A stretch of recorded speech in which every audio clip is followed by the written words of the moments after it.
पत्नी बोली, सुनो, मैं मायके जा रही हूँ, वहां मुझे 1 हफ्ता भी लग सकता है, फिर भी कोशिश करूंगी 3 दिन में लौट आऊं। मगर तुम घर को गंदा मत करना, नहाने के बाद तौलिए को धोकर सुखा देना, कहीं भी मत फेंकना, और रसोई में बर्तन झूठे मत छोड़ना। सब्जी बनाओ तब मसाले के डिब्बों को गंदे हाथों से मत छूना। सिंक में पानी डालते रहना वरना बदबू देने लगेगा। टाइम पर नहा लेना, आलस मत करना। और दीपक चीढ़ कर गुस्से में बोला, तू ज्यादा ज्ञान मत दे, बच्चा नहीं हूं मैं, मुझे अपना ख्याल रखना आता है।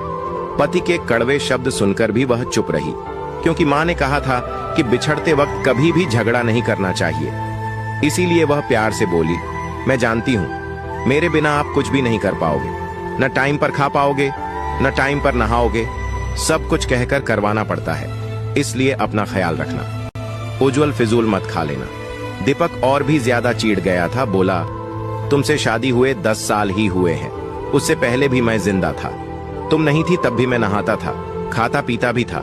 अब तू ऐसा करना, 1 महीने बाद वापस आना, फिर देखना मैं जिंदा रहता हूं या नहीं। बात चुभने वाली थी, इसलिए वह चुप न रह सकी, बोली, उस वक्त तुम्हें संभालने के लिए तुम्हारी मां थी, अब मां नहीं है, अकेले रहोगे, इसलिए फिक्र होती है, और तुम्हारा कोई भरोसा नहीं है। तुम यहाँ फालतू के दोस्तों को इकट्ठा मत करना, मेरे कमरे को गंदा किया तो फिर देख लेना, बहुत बुरा होगा। कहते हुए अनिका की आंखों में आंसू आ गए। फिर वह दोनों बच्चों को लेकर बाहर खड़े ऑटो में बैठकर चली गई। उसके जाते ही दीपक खुद को हल्का फुल्का महसूस कर रहा था। 2 साल बाद वह इतने दिनों के लिए पीहर गई थी।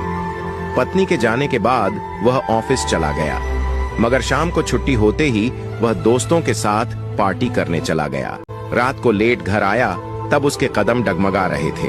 घर में कोई रोकने टोकने वाला नहीं था, इस कारण उसने लिमिट से ज्यादा ले ली थी। वह बाहर ही खाना खा आया था ताकि रसोई गंदी ना हो और पत्नी की किचकिच ना सुननी पड़े। जब वह सुबह उठा तो रात को ज्यादा हो जाने के कारण उसका सर दर्द कर रहा था, हिम्मत टूटी हुई थी, इस कारण उसने ऑफिस से छुट्टी ले ली। मगर सुबह के 10 बजे तक सर दर्द ठीक नहीं हुआ तो वह ठेके पर गया और एक हाफ ले आया। 2 पैग लगाए तब जाकर सर दर्द में आराम मिला। अनिका उसे महीने में 1 बार से ज्यादा पार्टी नहीं करने देती थी, मगर अब वह घर में अकेला था।